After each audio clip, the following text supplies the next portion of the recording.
विश्ववंदनीय तथागत महाकारुणिक भगवान गौतम बुद्ध, प्रथम त्यांना त्रिवार अभिवादन. प्रियदर्शी राजा सम्राट अशोक, बोधिसत्व परमपूज्य पिता डॉक्टर बाबासाहेब आंबेडकर यांच्या सम्यक विचारांना त्रिवार वंदन करतो. आज आपल्यामध्ये जे गेली 4 महिने वास्तव्याला राहणार आहेत येणारे ते आदरणीय बनते पद्मपाणीजी, बुद्ध शासन संवर्धक संघाचे सर्व सन्माननीय पदाधिकारी, शाखा क्रमांक 369 तथा सारनाथ बुद्ध विहार संस्था यांचे सर्व सन्माननीय पदाधिकारी, आपण सर्व उपासक आणि उपासिका. वर्षावास हा बौद्ध धर्मामध्ये अतिशय महत्त्वाचं पर्व आहे. 4 महिने भक्तींना आपल्या विहारात आपण त्यांची सेवा करायची असते, त्यांच्याकडून धम्मश्रवण करायचं असतो. धम्माबाबतीत कोणत्याही शंका मनात राहता कामा नयेत. ज्या छोट्या मोठ्या शंका असतील त्या वंतेंसमोर बसून आपण त्याचं निरासन करायचं असतं आणि जास्तीत जास्त धम्म समजून घ्यायचा असतो. भगवंताची वाणी त्यावेळेलाही महत्त्वपूर्ण होती, आजही राहणार आहे आणि पुढेही राहणार आहे. अशी ही अमृतवाणी आहे, तिचं श्रवण करायला आपल्याला मिळतंय. हे आपण सर्व पुण्यवान आहात. बुद्ध शासन संवर्धक संघ गेली अनेक वर्षे धार्मिक काम करत आहे. त्याच्यामध्ये दर पौर्णिमेच्या आजूबाजूचा शनिवार किंवा रविवार घेऊन भिक्षू संघाला पाचारण करून त्यांच्याद्वारा धम्मदेशना कार्यक्रम घडवून आणणे, जेणेकरून लोकांना धम्म ऐकायला मिळेल. मुलांचे आनापान शिबिर राबवणे. डॉक्टर बाबासाहेब आंबेडकरांच्या जयंतीनिमित्त विशेष करून आम्ही आरोग्य शिबिर राबवतो, जेणेकरून मोठमोठे डॉक्टर जे आहेत त्यांना बोलावून महिलांसाठी चांगले तज्ज्ञ महिला डॉक्टर असतात आणि सगळं मोफत असतं संस्थेच्या माध्यमातून. बुद्ध जयंती सहलीचं आयोजन करतो, जेणेकरून आपला जो समाज आहे, बरेच जण आहेत ते तिथपर्यंत पोहोचू शकत नाहीत, म्हणून आम्ही एक वर्षभर आधी त्या तारखा निश्चित करतो, जेणेकरून थोडे थोडे पैसे जरी आपण जमा केले वर्षभर तरी त्या 4 स्थळांना आपण जाऊन भेट देऊ शकतो. भगवंतांनी स्वतः सांगितलेलं आहे आनंदाला की मनुष्य जीवनामध्ये एकदा तरी ह्या 4 स्थळांना भेट देणं अनिवार्य आहे. तिथे सिद्धार्थाचा जन्म झाला, भगवंतांना ज्ञानप्राप्ती झाली, पहिलं धम्मचक्र प्रवर्तन केलं ते सारनाथ, आणि कुशीनगर तिथे महापरिनिर्वाण प्राप्त केलं. ही 4 स्थळं अतिशय महत्त्वाची आहेत. जोपर्यंत आपली शरीर आपल्याला साथ देते तोपर्यंत ह्या 4 स्थळांना भेट देणं फार गरजेचं आहे. आणि गेली 7-8 वर्ष आम्ही बुद्ध गयेच्या सहलीचं आयोजन करत आहोत. बरेच जण त्याच्या ग्वाही ते देणारे बरेच लोक आहेत. आम्ही प्रयत्न करतो की जास्तीत जास्त स्थळं कशी लोकांना दाखवता येतील, हा आमचा प्रयास असतो. त्यानंतर काही मान्यवरांना बोलावून आम्ही त्यांच्यातर्फे व्याख्यानं घडवून आणतो या ठिकाणी. त्याच्यामध्ये आम्ही श्याम तागडे साहेबांचं व्याख्यान ठेवलं होतं, सुषमा अंधारेंचंही व्याख्यान ठेवलं होतं, राही भिडेंचं व्याख्यान ठेवलं होतं, राजेश ढाबरे, बरेच असे मान्यवर, राजाराम पाटील, असे बरेच मान्यवरांची आम्ही व्याख्याने ठेवतो की जास्तीत जास्त लोकांना बाबासाहेबांबद्दलही समजावं. बाबासाहेबांचा अभ्यास व्यापक होता, ते जे बुद्ध बाबासाहेबांच्या रायटिंग अँड स्पीचेस आहेत त्याच्यातले महत्त्वाची भाषणं आहेत ते सुद्धा आपल्यापर्यंत पोचावी, म्हणूनही डॉक्टर बाबासाहेब आंबेडकरांच्या जयंतीनिमित्त जास्तीत जास्त बाबासाहेबांचे विचार कसे पोचतील याचाही प्रयत्न करतो. बाबासाहेबांची जी खंत होती की माझ्या आयुष्याचे शेवटचे दिवस मला बौद्ध धर्माच्या प्रचारात आणि प्रसारात खर्च करायचे आहेत, हा एकच उद्देश ठेवून बुद्ध शासन संवर्धक संघ गेली अनेक वर्ष सातत्याने धम्माचं काम करत आहे. धम्म काम करणं हे साधी गोष्ट नाही आहे. त्यासाठी स्वतः पहिला आधी पंचशीलचं पालन करावं लागतं, निर्व्यसनी राहावं लागतं, तेव्हाच आपण दुसऱ्याला काही सांगू शकतो. फार महत्त्वाचं काम आमची संस्थेचे सर्व सदस्य करत आहे. कोणी एकट्याचंही काम नाही आहे. हे जो कार्यक्रम दिसतोय या सगळ्यांच्या मेहनतीचा आहे. सगळे अहोरात्र काम करत आहेत आणि त्याचाच हा परिपाक म्हणून आम्हाला सारनाथ बुद्ध विहारामध्ये बनतेंना 4 महिने वास्तव्याला आम्हाला त्यांची संधी दिलेली आहे. त्याबद्दल मी सर्वप्रथम सारनाथ बुद्ध विहार संस्था शाखा क्रमांक 369 या दोन्ही संस्थांचे मी मनपूर्वक आभार मानतो. आणि आपण सर्व दररोज येऊन धम्मदेशना ऐकतात त्याबद्दल मी बुद्ध शासन संवर्धक संघाच्या वतीने सर्वप्रथम मी आपले आभार मानतो. कार्यक्रम सुरू करण्याआधी मी जो हा कार्यक्रम आज घडून येणार आहे त्याच्यासाठी जी भोजनाची व्यवस्था केली आहे त्यामध्ये बऱ्याच लोकांनी दान दिलेलं आहे. हा जो कार्यक्रम सगळ्यांच्या दानातून होत आहे. त्याच्यामध्ये संदीप पवार, पी.जी. पवारांचे चिरंजीव, अमर चापे, अरविंद जाधव, भूषण धोंडीराम पवार, अनिल फागुराम पवार, भारती फुलकर, जयश्री खंडागळे, विद्या देठे, शीतल पवार, अर्चना कासारे, भारती जाधव, अशोक तांबे, अनिल सावंत, विवेक गमरे, रवीना कदम, विद्या पवार, सुगंधा जाधव, जयंत जाधव, प्रीती संदेश मोरे, वैशाली गमरे, मंदाकिनी मोरे या सगळ्यांनी आर्थिक योगदान दिलेलं आहे. काही वस्तू दिलेल्या आहेत या कार्यक्रमासाठी. तरी हा कार्यक्रम सुरू करण्याआधी काही औपचारिकता आहेत. मी आपल्या विभागामध्ये ज्यांनी परित्राण पाठ महाबोधीमध्ये फार वर्षापूर्वी मला वाटतं पहिलंच परित्राण झालं होतं वेस्टर्न सबकला, आणि त्या कार्यक्रमामध्ये ज्यांनी बौद्ध धर्माची दीक्षा घेतली आणि एका शिबिराला बसा बसा म्हणत असताना पहिले बाबासाहेब एकदम कट्टर बाबासाहेबांची असलेली व्यक्ती, आणि नंतर एक शिबिराला बसले आणि आम्ही शोधतोय शिबिर संपलं ते आले कसे नाही कुठे गेले, आणि ते तिथेच शिबिर सेवा देत राहिले आणि आज ते दीर्घ शिबिरापर्यंत पोहोचले आहेत. असे मोहनजी पुरी त्यांना मी विनंती करतो की त्यांनी सर्वप्रथम मेणबत्ती प्रज्वलित करून कार्यक्रमाला आपण सुरुवात करतो.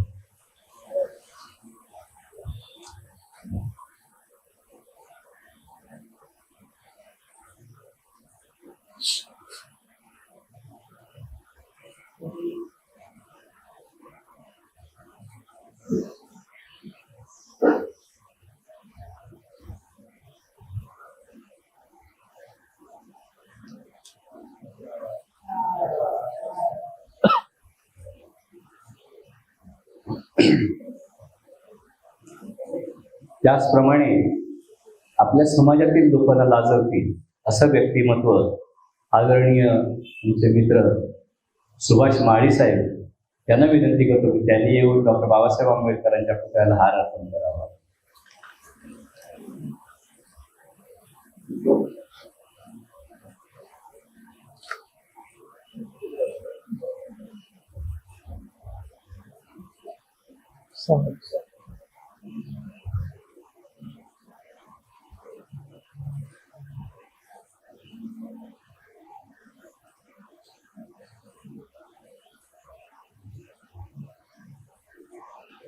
त्याचप्रमाणे आपल्यामध्ये एक उपासिका आहेत ज्यांनी पूज्य गोयंका गुरुजींबरोबर शिबिर केलेलं आहे. म्यानमारच्या दौऱ्यावरही गुरुजींबरोबर होत्या.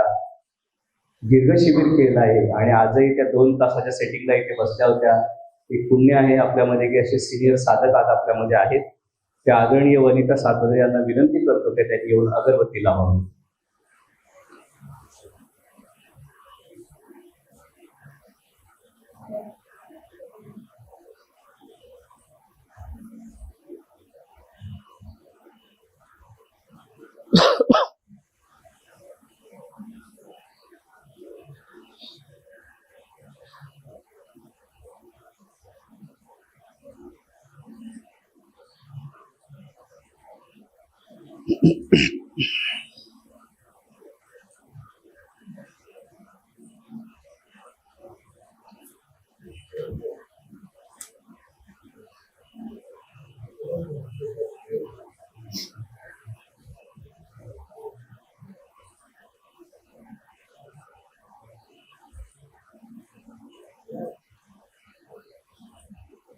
धन्यवाद. त्याचप्रमाणे आमच्याबरोबर गेली पहिल्या सहलीपासून आजही आज आम्हाला 20,000चा चेक दिलेला आहे सहलीला येण्यासाठी. ज्यांच्या वडिलांना डॉक्टर बाबासाहेब आंबेडकरांचा सहवास लागला असे आमचे सीतारामजी गमरे साहेब यांना विनंती करतो की त्यांनी येऊन पुष्प अर्पण करावे भगवंताच्या चरणी.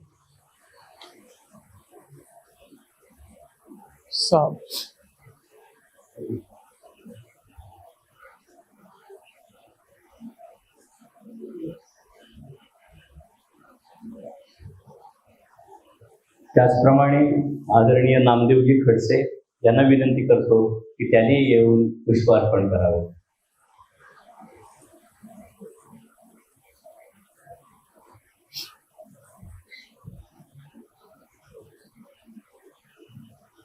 सात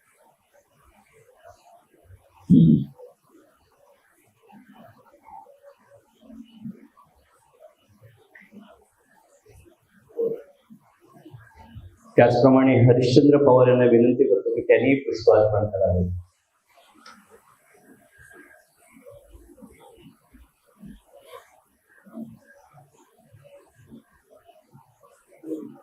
सात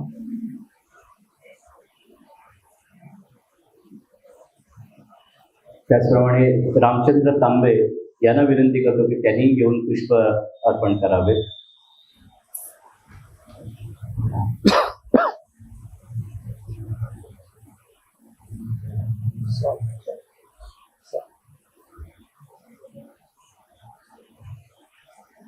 आमच्या सोबत सहलीला येणारे आदरणीय दीपकजी महाडिक साहेब यांनाही विनंती करतो की त्यांनी येऊन पुष्प अर्पण करावे.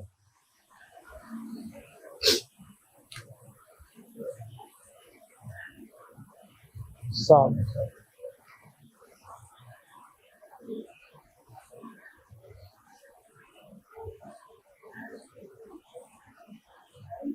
धन्यवाद.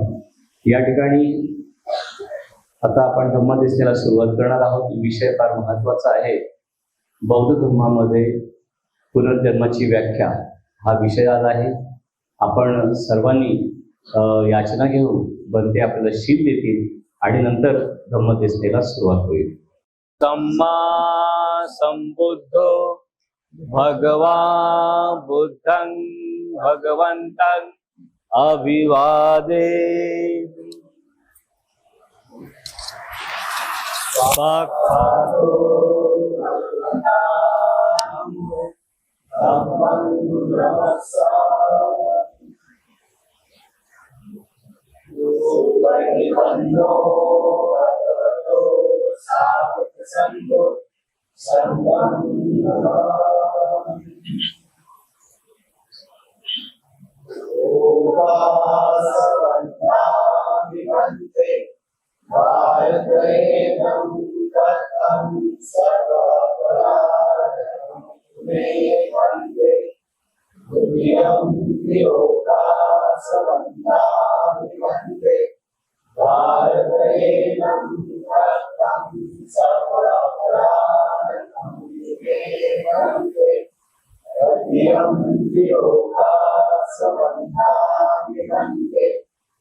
यमहं वदामि तन्मदिथो नमो तस्स भगवतो अरहतो सम्मा सम्बुद्धस्स.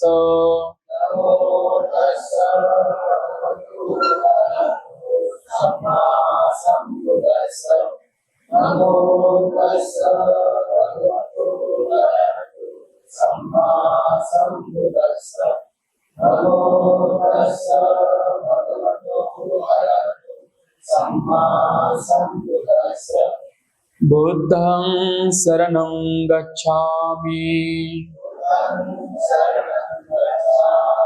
धम्मं शरणं गच्छामि संघं शरणं गच्छामि द्वितीयंपि बुद्धं शरणं गच्छामि द्वितीयम्पि धम्मं शरणं गच्छामि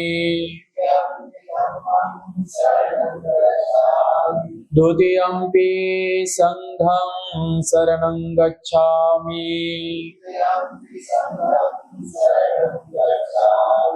तृतीयम्पि बुद्धं शरणं गच्छामि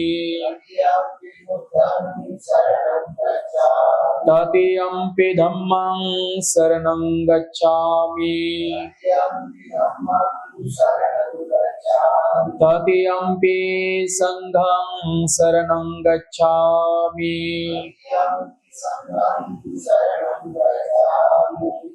पानातिपाता वीरमणि सिक्खापदं समादियामि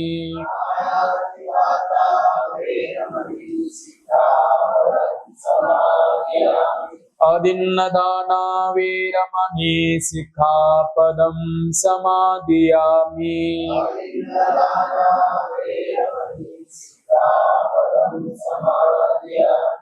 कामेषु मिच्छाचारा वीरमणि सिक्खापदं समादियामि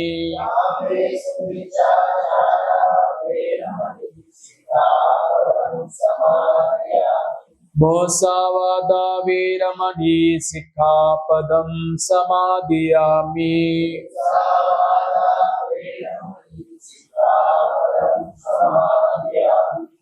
सूरामेरमज्जपमादठाना वीरमणि सिक्खापदं समादियामि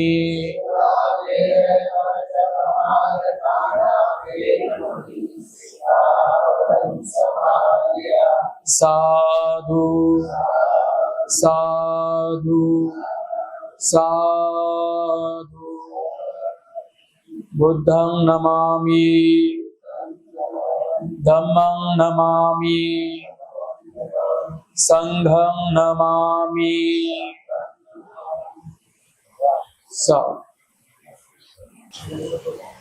विश्ववंदनीय महाकारुणिक तथागत भगवान गौतम बुद्ध, परम पूज्य बोधिसत्व डॉक्टर बाबासाहेब आंबेडकर, बुद्ध धम्म संघ या तीन रत्नाला त्रिवार अभिवादन. उपस्थित असलेले सर्व श्रद्धा संपन्न उपासक उपासिका, आपल्या सर्वांसाठी मंगलमैत्री आशीर्वाद. आज आपण तथागतांचा धम्म श्रवण करून महान पुण्य प्राप्त करत आहात. महामंगल सूत्रामध्ये एक गाथा आहे, कालेन धम्म सवनं गीतं मंगल उत्तमम. त्याचा अर्थ असा आहे की वेळेवेळेनुसार धम्म श्रवण करणे महान पुण्य असतो. वेळेवेळेनुसार धम्म श्रवण का केलं पाहिजे? कधी कधी असं होतं की आपल्याकडे धर्माचं ज्ञान असतो, आपण सुद्धा ग्रंथ वाचन करत असाल, अनेक प्रकारची पुस्तकं आपण वाचन केली असतील, तर कधी कधी अनेक प्रवचन आपल्याला जे रेग्युलर आपण ऐकतो तेच त्या प्रवचनामध्ये पुन्हा पुन्हा ऐकायला मिळत असतो. भरपूर अशी काही प्रवचन आहेत की ती प्रवचन आपल्याला माहिती सुद्धा असतात. तसं शील आहे, समाधी आहे, प्रज्ञा आहे, या सर्व गोष्टी आपल्याला थोड्या फार प्रमाणामध्ये सर्व लोकांना माहिती आहेत, तर काही लोकांना चांगल्या प्रकारे समजतात. तर कधी कधी असा भाव तयार होतो की आपण तिथे आता का जायचं? जे माहिती आहे आपल्याला तेच पुन्हा ऐकण्यासाठी आपण तिथं जायचं का? आणि म्हणून असा विचार करून काही लोक विहारामध्ये येत नाहीत, कारण त्यांच्यामध्ये तो एक सूक्ष्म पद्धतीचा अहंकार निर्माण झालेला असतो. कारण मी तर आता बुद्ध आणि धम्मग्रंथ वाचन केलं आहे, मी तर आता बौद्ध साहित्य त्याचं सुद्धा वाचन करत आहे, माझ्याकडे सुद्धा काही गोष्टींचं ज्ञान आहे, आणि विहारामध्ये सुद्धा त्याच गोष्टी सांगितल्या जातात ज्या गोष्टी मला माहिती आहेत. त्याच गोष्टी तिथे जाऊन पुन्हा ऐकायच्या. आणि म्हणून काही लोक येत नाहीत. त्यांना असं वाटतं की आपला अभ्यास पूर्ण झालेला आहे. पण जर आपण स्वतःला जर प्रश्न विचारला की आपल्याकडे जे ज्ञान आहे त्या ज्ञानाने आपली श्रुत प्रज्ञा परिपूर्ण केली का, चिंतनमय प्रज्ञा परिपूर्ण केली का, आणि भावनामय प्रज्ञा पूर्ण केली का. नेहमी नेहमी प्रवचन एकच विषय जरी असेल तर तो नेहमी नेहमी जरी ऐकला तर त्याचे लाभ होत असतात. म्हणून ज्ञान कधीही शिळ होत नसतं. ते किती वेळा ऐका, एकच प्रवचन तुम्ही 10 वेळा जरी ऐकलं ना तर 11 वेळा जेव्हा तुम्ही ऐकसाल तेव्हा तुम्हाला त्याच्यामध्ये अजून काहीतरी एक वेगळी गोष्ट शिकायला मिळेल. म्हणजे आपली जी प्रज्ञा आहे त्या प्रज्ञेचे 3 भाग केले गेले, ज्याला श्रुत प्रज्ञा, चिंतनमय प्रज्ञा आणि भावनामय प्रज्ञा आपण म्हणतो. या प्रज्ञा परिपूर्ण विकसित झाल्या पाहिजे. आणि त्याकरता जेवढं आपल्याला धर्माच्या सानिध्यात राहता येईल, जो धर्म सेवन करता येईल तेवढं आपण केला पाहिजे. श्रुत प्रज्ञा कोणती आहे? कुणाकडून तरी आपण धम्म ऐकला, कुठेतरी आपण ग्रंथामध्ये धम्म वाचन करतो किंवा ऐकतो, ती श्रुत प्रज्ञा आहे. याने काय होतं की आपली श्रुत प्रज्ञा विकसित होते. मग जेवढं तुम्ही वाचन करणार, जेवढं धर्म तुम्ही ऐकणार आणि शांत एका ठिकाणी बसणार तर तुमच्याकडे जे काही ज्ञान आहे त्या ज्ञानावरती मन चिंतन मनन करायला सुरुवात करतो. जसं डोळे बंद केले आणि आपण चिंतन मनन करतो की माझ्याकडे धम्म कोणता आहे. मग तुम्हाला शिलाची माहिती असेल तर लगेच शिलाचं विश्लेषण चित्तामध्ये सुरू होतं. साधना माहिती असेल तर साधनेचं विश्लेषण चित्तामध्ये सुरू होतं. मग पारमिता माहिती असतील तर पारमितेचं चिंतन मनन सुरू होतं. बोधिसत्वाचं चिंतन मनन, भगवान बुद्धांचं चिंतन मनन, आग्र भिक्षूंचं चिंतन मनन, म्हणजे धम्म जो आपल्याकडे आहे, जी इन्फॉर्मेशन आपल्याकडे आहे त्याच्यावरती चित्त काय करतं, चिंतन मनन करत असतं. पण या दोन्ही प्रज्ञा अशा आहेत की या दोन्ही प्रज्ञा उधारीच्या आहेत. आणि सर्व संसारातले लोक उधारीच्या ज्ञानावरती जीवन जगत असतात. आपण पण ज्या ज्ञानावरती जीवन जगतो ते ज्ञान भगवान बुद्धांचं आहे, ते ज्ञान बोधिसत्वाचं आहे.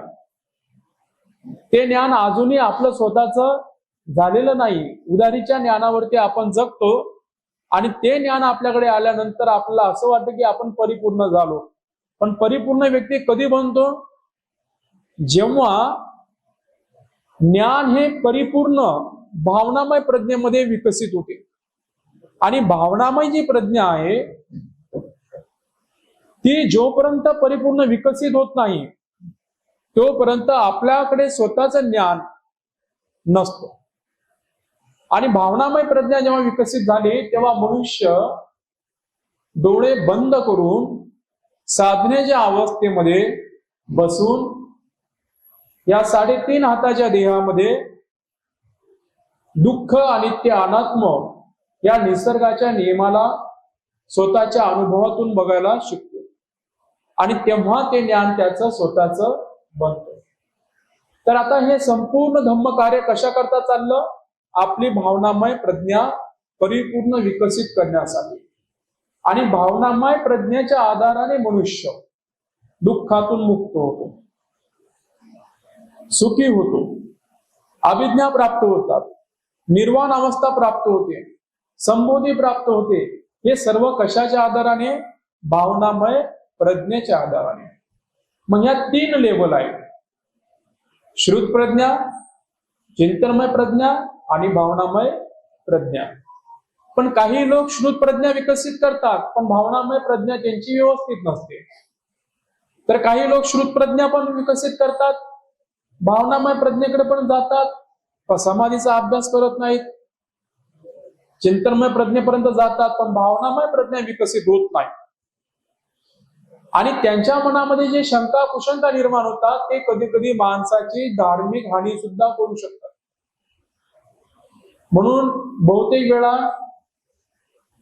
एखाद्या व्यक्तीला धार्मिक क्षेत्रामध्ये प्रगती करायची असेल तर कल्याण मित्राची गरज पडते. कल्याण मित्राशिवाय मनुष्य धर्मामध्ये प्रगती करू शकत नाही. कल्याण मित्र भगवान बुद्ध आहेत, कल्याण मित्र बोधिसत्व आहेत, कल्याण मित्र संसारामध्ये कोणत्याही पद्धतीने आपल्या आयुष्यामध्ये येऊ शकतो. माताच्या रूपामध्ये, पिताच्या रूपामध्ये, पुत्राच्या रूपामध्ये, बहिणीच्या रूपामध्ये. कल्याण मित्राची विशेषता असते की त्यांना जो काही धर्म समजतो तो दुसऱ्याला व्यवस्थितपणे सांगण्याचा प्रयत्न करतात आणि धर्मामध्ये त्याची कशी प्रगती होईल त्याच्याकरता ते त्याची काळजी घेत असतात. त्याला वेळेवेळेनुसार धर्म समजून सांगण्याचा प्रयत्न करत असतात.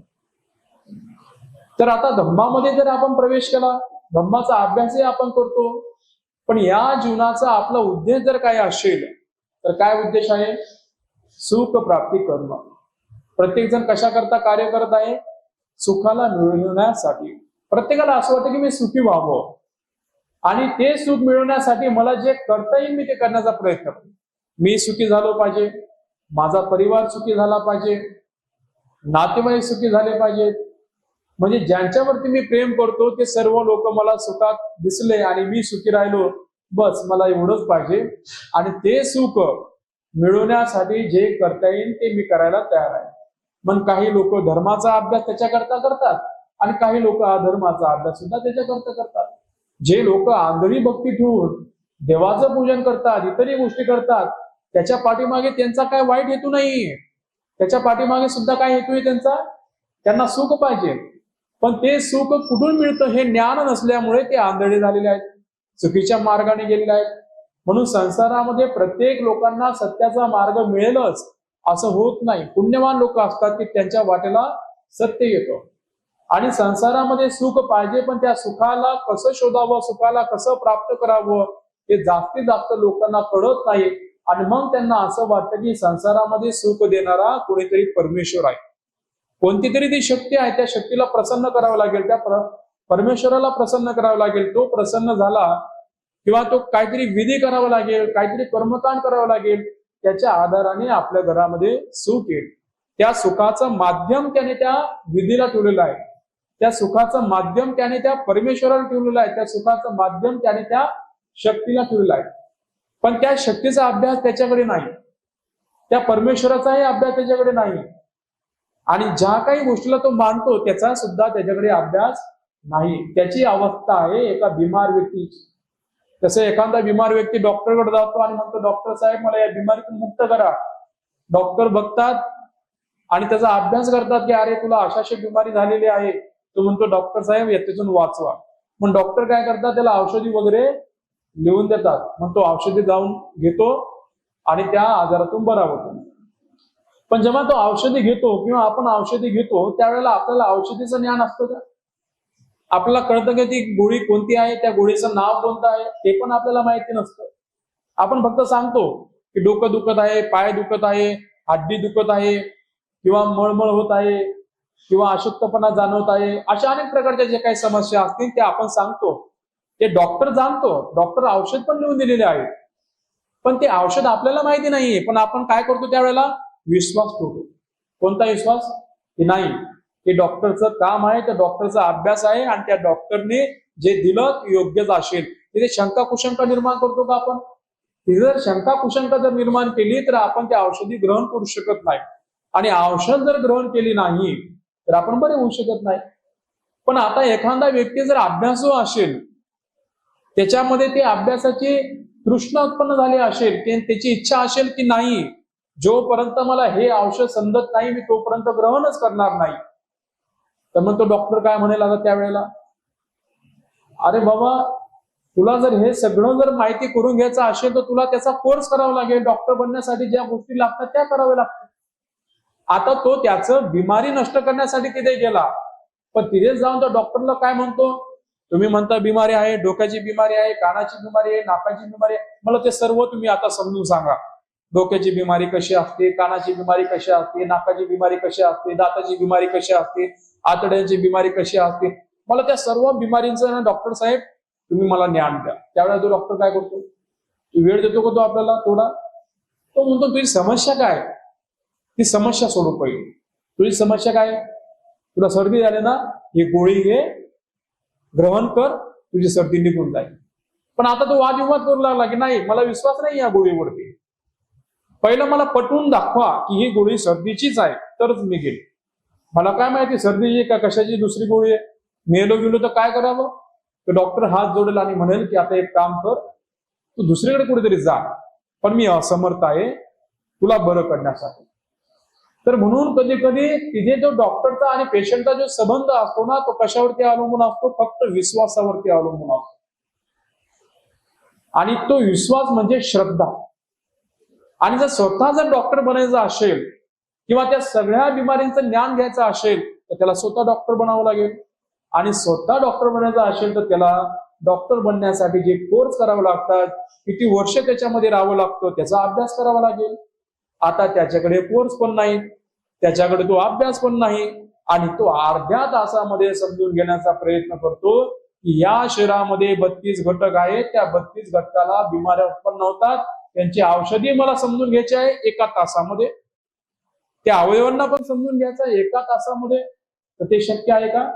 कारण एका तासामध्ये त्या डॉक्टरला सुद्धा समजलं नाही. त्या डॉक्टरने सुद्धा त्याच्यामध्ये कितीतरी वर्ष त्याचे खर्च केलेले आहेत, आणि तेवढे वर्ष खर्च केल्यानंतर जे ज्ञान त्याला मिळालं त्या ज्ञानाच्या आधाराने तो लोकांना आजारातून बरं करत आहे. तसं संसारामध्ये एक डॉक्टर आहे की ते सर्व सत्वांच्या हितासुखासाठी त्यांचा जन्म होतो, आणि ते ज्ञान प्राप्त करतात की ते ज्ञान अनमोल आहे. तो डॉक्टर कोण आहे? बोधिसत्व. आणि बोधिसत्व काय करतात? पारमितेचा सराव करतात, पारमितेचा अभ्यास करतात, आणि पारमिता पूर्ण झाल्या 10 पारमी, उपपारमी, परमत्त पारमी, आणि या 30 पारमिता पूर्ण झाल्या तेव्हा ते सम्यक संबुद्ध बनतात. आणि सम्यक संबुद्ध झाल्यानंतर लोकांना दुःखातून कसं बाहेर पाडावं त्याचं मार्गदर्शन करतात. बोधिसत्व अवस्थेमध्ये मार्गदर्शन नाही करत. बोधिसत्व अवस्थेमध्ये काय करतात? कल्याण मित्राचं काम करतात, एखाद्या व्यक्तीला धर्म कार्यामध्ये मदत करतील, पण परिपूर्ण मार्गदर्शन नाही करत. बोधिसत्व अवस्थेमध्ये रस्ता शोधाचं काम करतात, की कोणता तो रस्ता आहे की त्या रस्त्याने गेल्यानंतर, कोणतं ते तप आहे त्या तपाने आचरण केल्यानंतर, कठीण तपश्चर्या केल्यानंतर त्या प्रश्नाचं उत्तर मिळेल. आणि बोधिसत्वाला ही बोधी प्राप्त करण्यासाठी 1, 2, 3 वर्षाचा कालावधी लागत नाही. तर आपण ज्या सम्यक संबुद्धांची वंदना करतो ते सिद्धार्थ गौतम बोधिसत्व अवस्थेत असताना, गृहस्थ जीवनामध्ये असताना त्यांनी सुद्धा पारमिता जमा केल्या, आणि त्या पारमितेच्या बळावरती त्यांनी बोधी प्राप्त केली. 6 वर्षे तपश्चर्याचा आणि त्या बोधीचा काही संबंध नाही. लोकांना वाटतं की 6 वर्ष तपश्चर्या केली की बुद्ध झाले, पण 6 वर्ष तपश्चर्या तो म्हणजे भटकंतीचा मार्ग होता. पण या बोधीचा संबंध कुठे आहे? पारमितीशी. आणि पारमितीचा कालावधी किती लागला? 4 असंख्य 1 लाख कल्प असा त्याचा आकडा सांगितला जातो त्रिपिटकामध्ये. आणि मग बुद्ध झाल्यानंतर मग भगवान बुद्ध म्हणतात की मी ते जाणलं की ते संसारातल्या लोकांना समजत नाही. मी ते जाणलं की संसारामध्ये ते आर्य सत्य आहे, आणि ते साधारण लोकांना समजणं खूप अवघड आहे. कारण साधारण लोकांनी तो चष्मा घातला की त्या चष्मातून त्यांना सुख पाहिजे, पण जीवनातलं वास्तविक सत्य दुःखच आहे. म्हणून त्या दुःखाला त्यांनी प्रथम स्थान दिलं. काय म्हणता बुद्ध? आर्य सत्यामध्ये दुःख आर्य सत्य आहे. आर्य सत्य का आहे? कारण या दुःखातून कोणताही सत्व सुटू शकत नाही जोपर्यंत मुक्त होत नाही. जोपर्यंत व्यक्ती संसारात राहील तोपर्यंत दुःख राहणार. तर का दुःख राहणार? कारण संसारामध्ये मनुष्याचा जन्म झाला तेव्हा त्याला शरीर मिळतं आणि मन मिळतं. तर मन जे आहे ते अदृश्य शक्ती, शरीर जे आहे ते दृश्य शक्ती. तर शरीराला कोणते धर्म लागू होतात? म्हातारपणाचा धर्म, आजारपणाचा धर्म आणि मृत्यूचा धर्म.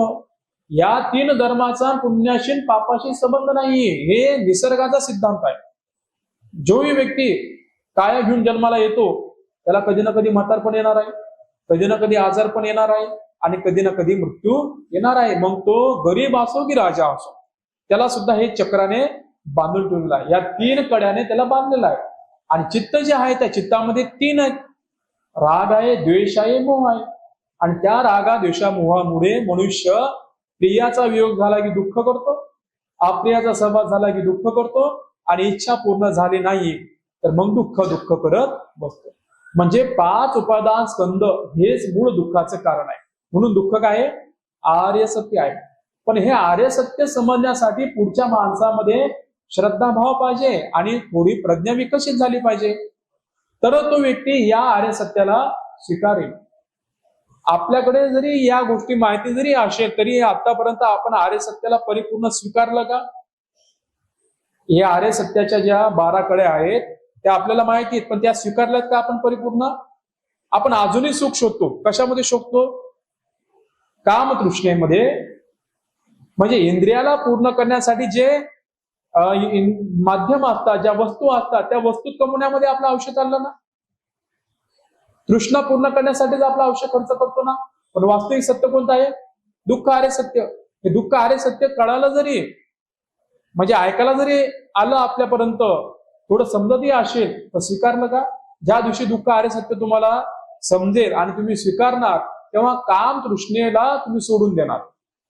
म्हणजे तुम्ही या डोळ्याच्या तृष्णेमध्ये अटकणार नाही, या कानाच्या तृष्णेमध्ये अटकणार नाही, या नाकाच्या तृष्णेमध्ये अटकणार नाही, या जीवाच्या तृष्णेमध्ये अटकणार नाही, कायेच्या तृष्णेमध्ये अटकणार नाही. तेव्हा तुम्हाला लक्षात येईल की या 5 इंद्रियाला किती संतुष्ट करण्याचा प्रयत्न केला, शेवटी वाट्याला दुःखच येणार आहे. कारण निसर्गाने त्या दुःखालाच मनुष्याला बांधून ठेवलं. तर बुद्धाने सांगितलं की ते दुःख का आहे? कारण त्याच्या पाठीमागे कारण आहे. कामतृष्णा, भवतृष्णा, विभवतृष्णा. तो प्रतित्य संपाद सिद्धांताने भगवंताने जाणला. प्रतित्य संपाद सिद्धांत ही एका गोष्टीच्या अस्तित्वावर दुसऱ्या गोष्टीचा जन्म होतो. कार्य आणि परिणाम. हे कार्य आहे म्हणून त्याचा काहीतरी परिणाम होतो. मग दुःख आहे ना, त्याच्या पाठीमागे कारण आहे, आणि सुख आहे ना, त्याच्या पाठीमागे कारण आहे. तर मग दुःखाच्या पाठीमागे कारण काय? काम तृष्णा, भवतृष्णा, विभवतृष्णा. आणि भगवान म्हणतात की दुःख निवारण सुद्धा आहे. त्या अवस्थेला त्यांनी निर्वाण शब्द दिला. मग निर्वाणाकडे जाण्यासाठी सुद्धा एक मार्ग आहे. म्हणजे हे जर कार्य तुम्ही केलं तर तुम्ही कोणत्या दिशेने जाणार? निर्वाणाच्या दिशेकडे जाणार, दुःखातून मुक्त होणार. मग ते कार्य कोणतं आहे? शील, समाधी, प्रज्ञा. म्हणजे ज्याने शीलाचं कार्य केलं, समाधीचं कार्य केलं, प्रज्ञेचं कार्य केलं, तर तो कोणत्या दिशेने निघतो? निर्वाणाकडे. आणि ते निर्वाणाचं सुखच माणसाला दुःखातून मुक्त करते, संसारातलं सुख नाही. भगवंत काय म्हणतात? कोणतं सुख मुक्त करते? निर्वाण सुख. संसारातलं सुख नाही. संसारात जे सुख वाटतं ते सुख नाही, ती तृष्णा आहे. आणि तृष्णेमध्ये पण आनंद लपलेला आहे.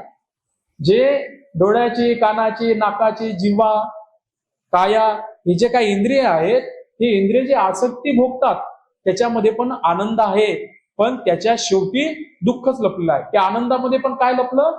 दुःख लपलं. पण जे निर्वाण अवस्था जी सांगितली भगवान बुद्धांनी, ती परिपूर्ण सुखाची व्याख्या केलेली आहे. आणि जो कोणी गृहस्थ असतो, जो बुद्ध धम्म संघाला शरण गेला, 3 रत्नाला शरण गेला, तर त्याच्या जीवनातला एकच उद्देश असतो की मला या संपूर्ण दुःखाला थांबवायचं, दुःखातून नष्ट व्हायचं, मला मुक्त व्हायचं, मला निर्वाण अवस्थेला प्राप्त व्हायचं. समजा पुनर्जन्म जर नसेल तर निर्वाणाची गरज काय आपल्याला? एक साधा प्रश्न उत्पन्न होतो की जसं की भगवान बुद्ध म्हणतात, भिक्षूंनो, संपूर्ण आयुष्याचा तुमचा हेतू काय ठेवा? की तुम्हाला निर्वाण अवस्था प्राप्त करायची. आणि निर्वाण अवस्था कधी प्राप्त होते? श्रोतापन्न, सकुदागामी, अनागामी, अरहंत. अरहंत अवस्था प्राप्त झाली तेव्हा तो व्यक्ती कोण होतो? निर्वाण अवस्थेला प्राप्त होतो. पण जर निर्वाण अवस्था प्राप्त झाल्यानंतर बुद्ध म्हणतात की आता तुम्ही भवचक्रातून थांबले. आता काही लोकांच्या मनामध्ये शंका निर्माण होते की पुनर्जन्म आहे का? जर पुनर्जन्म जर नसेल तर बोधिसत्वाची कथा खोटी ठरते, बोधिसत्वाचा त्याग खोटा ठरतो. आणि पुनर्जन्म जर नसेल तर निर्वाणाची काय गरज आहे? साधारण सिंपल जीवन जगायचं, खा प्या ऐश करा आणि जीवनाला पूर्ण करा, हा भाव माणसाच्या मनामध्ये उत्पन्न होतो. आणि तो व्यक्ती कर्म धर्म या गोष्टीला मानत नाही, त्याची वेगळीच धारणा तयार होते. आणि काही लोक त्या वेगळ्या धारणेला पकडून जीवन जगतात. आणि जर पुनर्जन्मच नसता तर सिद्धार्थ गौतम जे कार्य बोधिसत्व अवस्थेत म्हणजे राजकुमार अवस्थेमध्ये करू शकले असते, ते कार्य काशा वस्त्र धारण करून करण्याची काय गरज पडली असते त्यांना? जर पुनर्जन्मच जर नसता तर मग अशा अनेक प्रकारचे भिक्षू त्या काळामध्ये कशाला संघामध्ये येत होते? त्यांना येण्याची गरज नव्हती, कारण बुद्ध म्हणतात की सुखी जीवन तुम्ही गृहस्थ जीवनामध्ये पण जगू शकता. गृहस्थ जीवनामध्ये सुखी जीवन जगता येत नाही का? जगता येतो. गृहस्थ व्यक्ती सुद्धा सुखी राहू शकतो. पण भगवान बुद्ध काय म्हणतात भिक्षूंना की भिक्षूंनो, गृहस्थामध्ये मनुष्य बांधला जातो. गृहस्थ जीवनामध्ये माताचं बंधन, पिताचं बंधन, भगिनीचं बंधन, बंधूचं बंधन, पुत्राचं बंधन, नात्याचं बंधन, मित्राचं बंधन, आणि या सर्व बंधनात तो जर बांधला गेला तर त्याच्याकडे पुण्यधर्म जरी असेल, सुख जरी असेल, पण ते सर्व गोष्टी त्याला कुठे घेऊन जातात? भवचक्रामध्ये घेऊन जातात, पुढील गतीला घेऊन जातात. पण आपला उद्देश काय आहे? आपल्याला भवचक्र थांबवायचं, जन्म मृत्यूचं चक्र थांबवायचं, निर्वाण अवस्था प्राप्त करायची. आणि म्हणून त्या निर्वाण अवस्थेला प्राप्त करण्यासाठी या सर्व बंधनातून बाहेर पडायचे.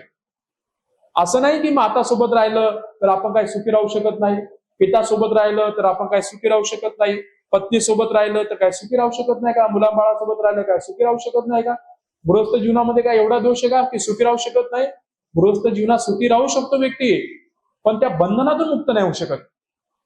आणि बंधनातून जोपर्यंत मुक्त होत नाही तोपर्यंत आर्य अष्टांग मार्गाने तो जाऊ शकत नाही, म्हणजे निर्वाण अवस्था प्राप्त करू शकत नाही. म्हणून बंधनातून मुक्त होण्यासाठी संन्यास भाव उत्पन्न करावा लागतो, वैराग्य भाव उत्पन्न करावा लागतो. आणि व्यक्ती जेव्हा वैरागी बनतो, जेव्हा संन्यास घेतो, तेव्हा तो संसारातल्या बंधातून मुक्त होतो. आणि त्याच्याकडे एकच उद्देश राहतो की मला आता माझ्या जीवनामध्ये लवकर आर्यफळ प्राप्त करायचं, निर्वाण अवस्थेला प्राप्त व्हायचं. म्हणून पुनर्जन्माची व्याख्या सुद्धा बौद्ध धर्मामध्ये आहे. पण ही समजणं एवढं सोपं नाही. पण या पुनर्जन्माच्या व्याख्येला पकडूनच या दुःखातून मुक्त होण्यासाठी त्या काळामध्ये जास्तीत जास्त लोक भगवान बुद्धांचे शिष्य बनायचे, भिक्षू बनायचे आणि कठीण जीवन जगायचे, अतिशय कठीण जीवन. त्या काळामध्ये कठीण जीवन म्हणजे एवढं वैराग्य होतं की भिक्षू फक्त एका भिक्षापात्रावरती आणि एका चिवरावरती राहायचे, एवढं कठीण तप राहायचं. त्यावेळेला काही विहार नव्हती, सुंदर सुंदर विहार निर्माण केल्या गेली नव्हती, किंवा राहण्यासाठी खूप काही व्यवस्था नव्हती. कुठेतरी जंगलामध्ये राहायचे, कुठेतरी गुफेमध्ये राहायचे. आणि 12 महिने सुद्धा काही काही भिक्षू धर्मकार्य करत राहायचे, प्रचार करत राहायचे. तिथे कुठे गेले लोकांना धम्म सांगायचे. पण उन्हाळा, पावसाळा, हिवाळा या तिन्ही ऋतूंसोबत त्यांना लढावं लागत जाय. एकच टाइम ते भोजन ग्रहण करायचे, ते पण भिक्षा मागून भोजन ग्रहण करायचे. औषध पाणी जर त्यांना काही लागली तर मग काहीतरी वनस्पतीमधूनच साधारण पद्धतीने ते घ्यायचे, पण कोणत्याही उपासकांवरती ते अवलंबून राहत होते. एवढं कठीण तप कशा करता? तर ते कशा करता? भवचक्रातून मुक्त होण्यासाठी. भगवान बुद्धांना जेव्हा बोधी प्राप्त झाली, बुद्ध झाल्यानंतर भगवंतांनी त्यांच्या वाणीतून एक गाथा प्रगट केली. सर्वांना आपल्याला माहिती असते, कदाचित आपण कुठेतरी ती वाचले असेल, कुठेतरी ऐकले असेल की जेव्हा बोधिसत्व बुद्ध झाले तेव्हा त्यांच्या वाणीतून एक गाथा प्रगट झाली. कोणती गाथा होती ती? ती गाथा आपण समजून घेऊया. काय गाथेचा अर्थ आणि गाथा? अनेक जाती संसारं संधा विसंग आणि विसंग गहकारकं दिठोसी पुन्हा गेहं न काहसी सब्बा ते फासुका भग्गा गह कुटंग विसंगितम विसंगारगतं चित्तं तन्नानं खयम जग्गा. ही गाथा भगवान बुद्धाच्या वाणीतून प्रगट झालेली गाथा. जेव्हा ते बुद्ध झाले त्यांच्या वाणीतून ही गाथा प्रगट झाली. याचा अर्थ काय? याचा अर्थ आहे, हे गृहनिर्मात्या, तुला शोधत शोधत मी अनेक जन्म सतत संसारात धावत होतो. वारंवार जन्म घेणे दुःखदायक आहे. हे गृहनिर्माता, तुला मी आता पाहिलेले आहे. तू आता माझ्यासाठी शरीर रूपी घर बांधू शकणार नाही. तुझ्या सर्व कड्या आऱ्या तोडून टाकल्या आहेत. घराचे शिकार पण उद्ध्वस्त झालेले आहे. हे चित्त संस्काररहित झालेले आहे. कृष्णाचा क्षय झालेला आहे. आता माझा पुन्हा जन्म आहे. ही गाथा धम्मपदामधली गाथा आहे. आणि ही गाथा विनयपिटकामध्ये सुद्धा काही काही ठिकाणी सांगितलं आहे. सुत्तपिटकामध्ये सुद्धा या गाथेचा उल्लेख आहे आणि अभिधम्म पिटकामध्ये सुद्धा या गाथेचा उल्लेख आहे. या गाथेमधूनच स्पष्ट करताना बुद्ध सांगतात की मी संसारामध्ये या मुक्तीची अवस्था प्राप्त करण्यासाठी, या भवचक्राला नष्ट करण्यासाठी संसारामध्ये अनेक जन्म मी काय केलं? भ्रमण केलं. शोधत होतो मी अनेक जन्म की कोण आहे या शरीराला निर्माण करतो, हे कोण आहे या घराला निर्माण करतो? जेव्हा ते बुद्ध झाले तेव्हा त्यांच्या लक्षात आलं की मनुष्याला जन्माला घालणारं जर कोणी असेल तर ते अविद्या आणि तृष्णा आहे. या अविद्येला आणि या तृष्णेला जाणण्यासाठी बोधिसत्वाला एवढा प्रवास करावा लागला. आणि जेव्हा ते बुद्ध झाले त्यांच्या वाणीतून हे शब्द त्यांनी प्रगट केले आणि म्हणाले की आता माझा पुन्हा जन्म नाही. ज्या दिवशी बुद्ध झाले त्या रात्रीच्या वेळेला त्यांना 3 प्रकारचं ज्ञानही प्राप्त झालं. त्याचा उल्लेख मिलिंद प्रश्नामध्ये सुद्धा केलेला आहे की रात्रीच्या पहिल्या टप्प्यामध्ये त्यांना दिव्य चक्षु उत्पन्न झाला. 6 प्रकारच्या अभिज्ञा सांगितल्या जातात. त्या 6 प्रकारच्या अभिज्ञेमध्ये दिव्य चक्षु शब्द आलेला आहे. दिव्य चक्षु म्हणजे असाधारण दृष्टी. असाधारण दृष्टीमध्ये त्यांनी बघितलं की कोणते सत्व कोणते कर्म घेऊन जन्माला येतात आणि मेल्यानंतर कोणते कर्म घेऊन जातात. उभे निवासानुसती रात्रीच्या दुसऱ्या टप्प्यामध्ये त्यांना प्राप्त झालं. कुब्बे निवासानुसतीचा अर्थ होतो पुनर्जन्माचं स्मरण. त्यांनी अनेक प्रकारे बघितलं की माझा जन्म कुठे कुठे झाला, किती किती वेळा मी या संसारामध्ये प्रवेश केला, पारमिता पूर्ण करण्यासाठी किती कालावधी लागला, हे सर्व त्यांना पुढे समजलं कुब्बे निवासानुसतीमध्ये. आणि रात्रीच्या तिसऱ्या टप्प्यामध्ये त्यांना 4 अनसत्याचा बोध झाला, अर्थात प्रतित्य समुपाद सिद्धांताचा. या 4 अनसत्याचा बोध होणं म्हणजे बोधी प्राप्त होणं आणि त्या बोधीमध्ये 37 बोधी पक्ष सुद्धा उत्पन्न झाले. त्याच्या आधाराने ते बुद्ध झाले. आणि मग आता हा जो पुनर्जन्म आहे हा तर मान्य केला आपण की पुनर्जन्म आहे, पण आता कशाचा आहे तोही प्रश्न पडला. इतर धर्मामध्ये जो पुनर्जन्म सांगितला जातो तोच पुनर्जन्म आपल्यामध्ये आहे का? तसं की इतर धर्मामध्ये पुनर्जन्माची व्याख्या करत असताना आत्मा हा शब्द पकडून पुनर्जन्माची व्याख्या केली जाते. पण बौद्ध धर्मामध्ये आत्मा तर बुद्ध मानत नाही. अनात्मवाद म्हणजे या चक्षुमध्ये आत्मा नाही, या कानामध्ये आत्मा नाही, या नाकामध्ये आत्मा नाही, या जीवामध्ये आत्मा नाही, कायेमध्ये आत्मा नाही. अनात्मवाद ही आत्मा नावाची गोष्ट बुद्धांनी नाकारली. तर बुद्ध आत्म्याचा पुनर्जन्म नाही मान्य करत, पण बुद्ध चेतनेचा पुनर्जन्म मान्य करतात. काय म्हणतात बुद्ध? मी चेतनेलाच कार्मिक शक्ती समजतो आणि चेतनेचा पुनर्जन्म होतो.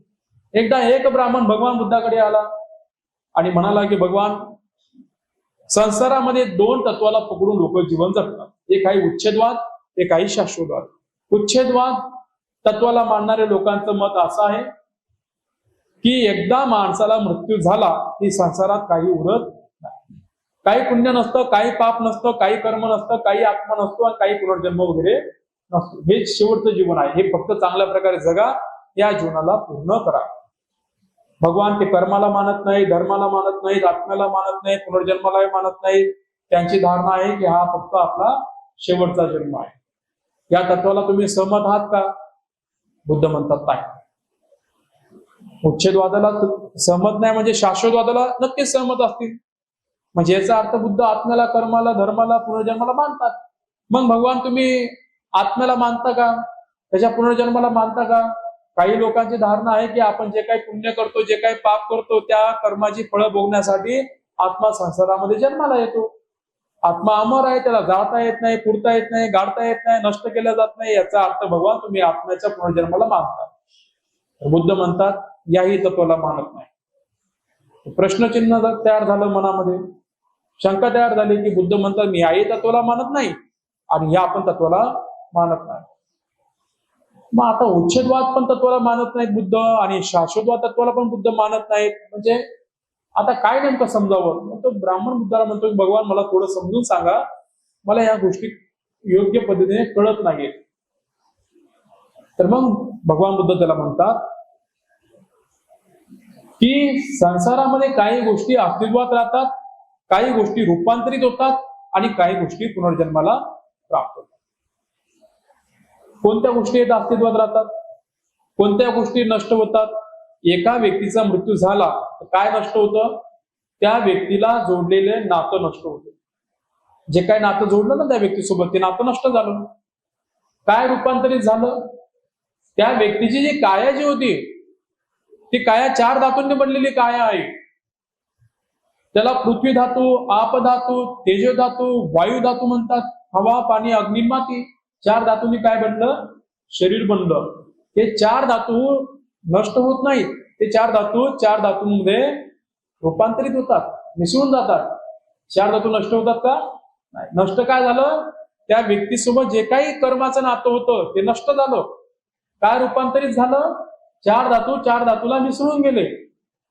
पण आता त्या चार धातूला एक गोष्ट अजूनही पकडून आहे, त्याला म्हणतात प्राणशक्ती, त्याला म्हणतात कार्मिक शक्ती, त्याला म्हणतात ऊर्जा, त्याला म्हणतात चेतना. असे अनेक शब्द त्याला लावलेले आहेत. आणि ही जी शक्ती आहे ती डोळ्यानं दिसत नाही. ते आपण बघू शकतो का आपल्या डोळ्याने? चला आपण आपल्या डोळ्याने आपली प्राणशक्ती बघण्याचा प्रयत्न करा. बघू शकता का आपण? ते नाही बघू शकत. पण त्या प्राणशक्तीचं अस्तित्व आहे ना, म्हणून आपण जिवंत आहोत. तर ती प्राणशक्ती कर्माला पकडून असते. आणि अभिधम्म पिटकामध्ये सांगितलं गेलं आहे की कर्म आहेत 3 प्रकारचे: कुशल कर्म, अकुशल कर्म आणि अव्याकृत कर्म. आणि सत्व प्रत्येक कर्म पकडून जीवन जगत असतो. क्षणाक्षणाला काहीतरी कर्म पकडून आपण जीवन जगतो. आणि ती ऊर्जा जी आहे ती व्हायब्रेशन पद्धतीने आहे, तिला डोळ्याने दाखवल्या जाऊ शकत नाही, तिला स्पर्श सुद्धा केल्या जाऊ शकत नाही. बुद्ध आणि धम्म या ग्रंथामध्ये सुद्धा बाबासाहेबांनी या विषयावरती चिंतन मनन करून आपल्याला सांगण्याचा प्रयत्न केला. बाबासाहेब म्हणतात, बाबासाहेबांची एक कमेंट आहे की बाबासाहेब म्हणतात की बुद्ध धम्म वाटतो थोडा सोपा, वाटत असेल पण थोडा सोपा नाही. याच्यामध्ये अनेक प्रकारची गुंतागुंत निर्माण झालेली आहे, शब्दांमध्ये गुंतागुंत निर्माण झालेली आहे. आणि ती सोडून योग्य पद्धतीने समजणं हे अभ्यासू वर्गातल्या लोकांचं काम आहे. आणि कधी कधी असं होतं की मनामध्ये शंका कुशंका निर्माण होतात की ब्राह्मणाने बौद्ध धर्मामध्ये घुसखोरी केली का, ब्राह्मणाने त्याच्यामध्ये शब्दामध्ये फेरबदल केला का, ब्राह्मणाने अशा गोष्टी केल्या का, तशा गोष्टी केल्या का. आणि तो ब्राह्मण शब्द तिथे आला आणि तो देव शब्द आला तर आपल्या मनामध्ये घृणा निर्माण होती. का घृणा निर्माण होती? कारण आपल्या कितीतरी पिढ्यानपिढ्या या ब्राह्मण आणि या देव संस्कृतीमुळे बर्बाद झालेल्या आहेत. आणि बाबासाहेबांच्या पुण्याने आपल्याला नवीन जन्म मिळाला.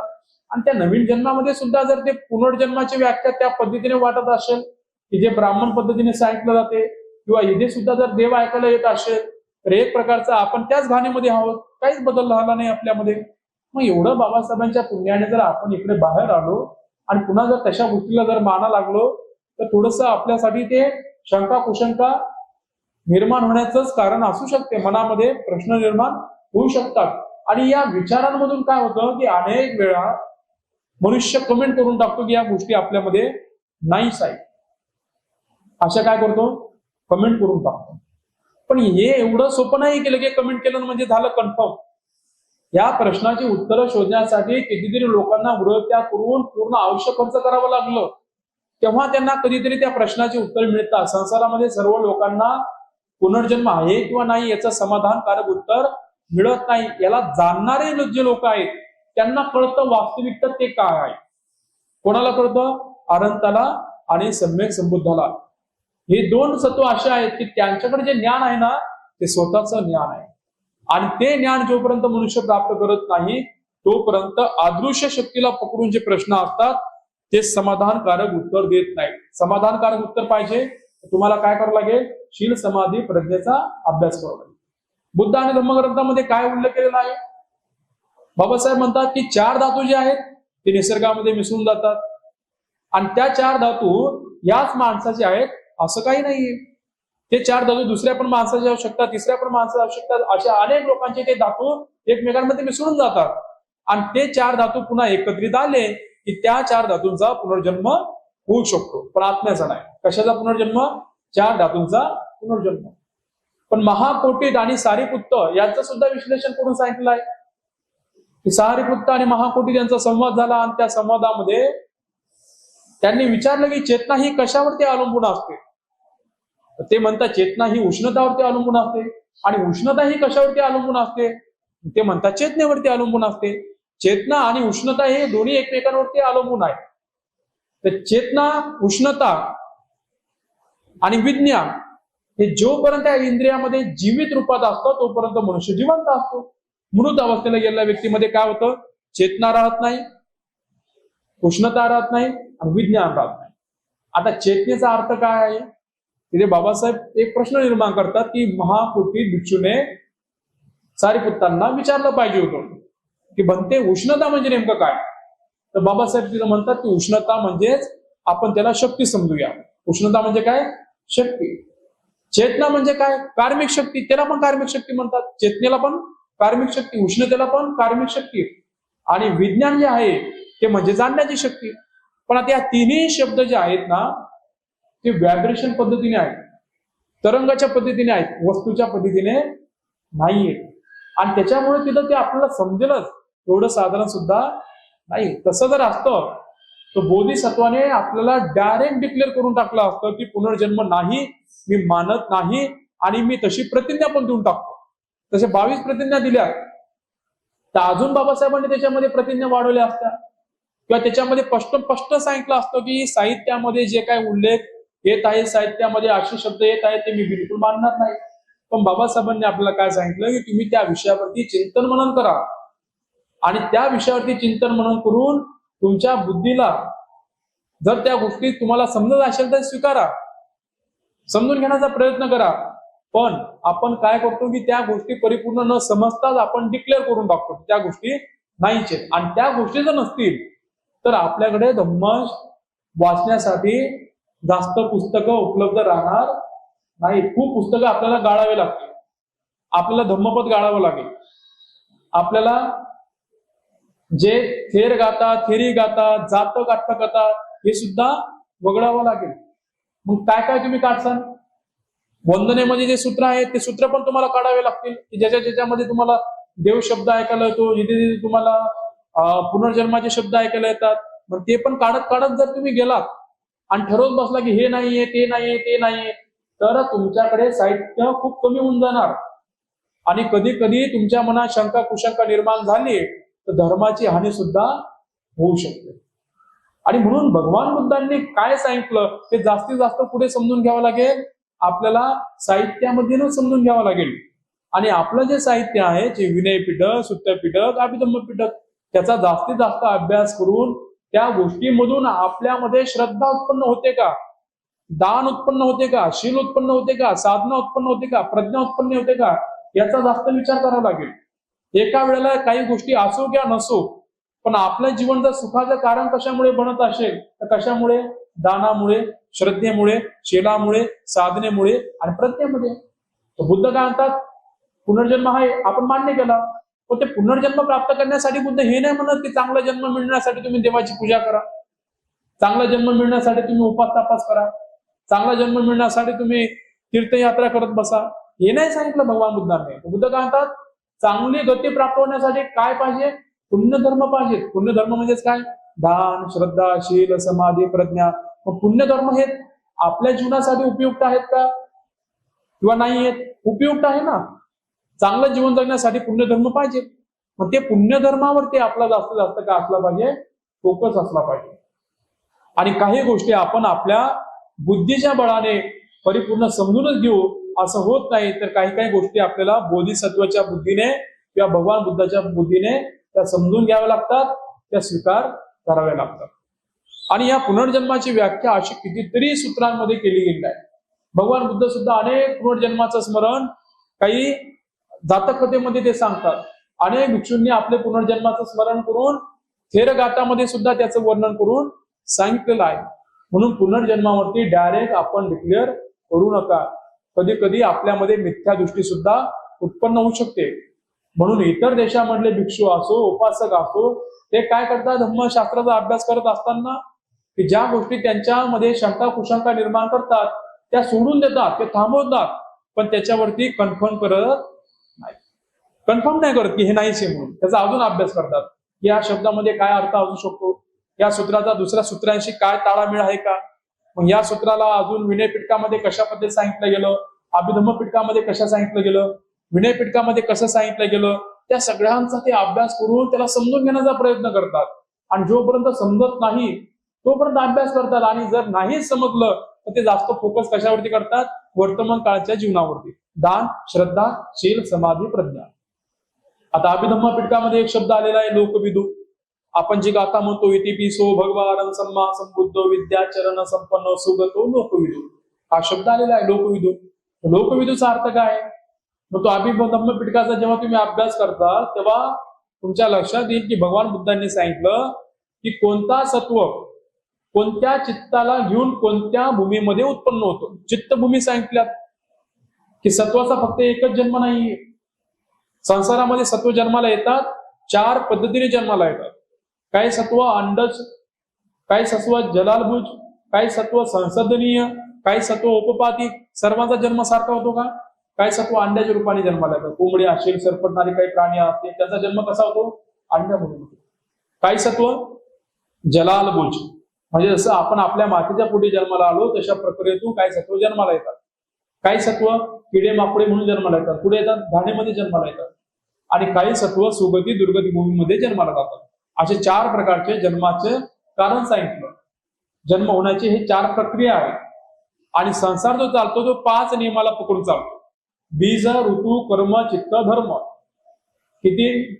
5 गोष्टीला पकडून. बीज, ऋतू, चित्त, कर्म आणि धर्म या 5 गोष्टींनी संसाराचा नियम चालतात. संसाराचे नियम या 5 गोष्टीला पकडून आहे. मग आता जे अंड, जलालभूत, संसदनीय, उपपाती हे 4 प्रकारे सत्वाचा जन्म होतो. तर बुद्ध म्हणतात की हे सत्व जे जन्माला येतात ना ते 31 प्रकारच्या भूमीमध्ये जन्माला येतात. मग 31 प्रकारच्या भूमीचा तिथं विश्लेषण केलं गेलं. मग दुर्गती भूमी सांगितल्या 4. मग त्या दुर्गती भूमीमध्ये कोण जातो? तर ज्या लोकांनी आयुष्यामध्ये फक्त काम तृष्णा पूर्ण करण्यासाठी जीवन खर्च केलं, त्यांनी कधी दान, श्रद्धा, शील, समाधी, प्रज्ञा, पुण्य धर्माचा अभ्यास केला नाही, त्यांचे खूप पाप कर्म तयार झाले, तर त्यांचे चेतनेचे जे निगेटिव्ह तरंग आहे ते तरंग, ते चित्त त्याला त्या भूमीमध्ये उत्पन्न करते. त्याला म्हणतात अकुशल भूमी, दुर्गती भूमी. हे 4 प्रकारचे आहे. मग सांगितलं गेलं की कामसुगती आहे 7 प्रकारची. मग त्या कामसुगतीमध्ये एक मनुष्य सांगितला गेला आणि 6 प्रकारचे देवता सांगितले गेले. तर त्या भूमीमध्ये कोण सत्व जन्माला जातो? तर मग ज्या व्यक्तीने आयुष्यामध्ये काही पुण्य केलेलं आहे, विकारातून मुक्त नाही झाला, त्याच्याकडे पाप पण असेल आणि पुण्य पण असेल, पण त्याचं पुण्य जास्त बलवान आहे, तर त्या पुण्याच्या धर्माने तो एकतर मनुष्य लोकांमध्ये किंवा 6 देवता लोकांमध्ये त्याचा जन्म होतो. तर तिथे आहे कामनावग्ग. कामनावग्ग म्हणजेच फक्त इच्छेला पूर्ण करण्यासाठी त्यांचं जीवन असतं. जसं की आपण मनुष्य आहोत, तर आपल्या मनामध्ये काय? फक्त इच्छा. आपण जगतो कशा करता? फक्त इच्छा पूर्ण करण्यासाठी. मरेपर्यंत इच्छा आहे, मरताना सुद्धा इच्छा ठेवूनच माणूस मरणाला प्राप्त होतो. म्हणजे कामनावग्ग जे आहे, कामभूमी जी आहे ती फक्त विचारांना पूर्ण करण्यासाठी सत्व तिथे जीवन जगतात. मग सांगितलं गेलं रूप ब्रह्मभूमी. रूप ब्रह्मभूमीमध्ये आहे 16 प्रकारचे देवता. तर मग त्याच्यामध्ये देवता लोकांना सांगितलं. मग ते कोणते, कशाच्या आधारावरती देवता? देवता शब्द आला की तो देवता आणि इकडला देवता सारखा नाही. तिकडला देवता म्हणजे तो स्वर्गात राहणारा, त्यांचे माता पिता पण देवता, त्यांचे पुत्र पण देवता, त्यांचा परिवार पण देवता. पण इकडे जो शब्द आला तो सुगती भूमीत उत्पन्न होणारा देवता.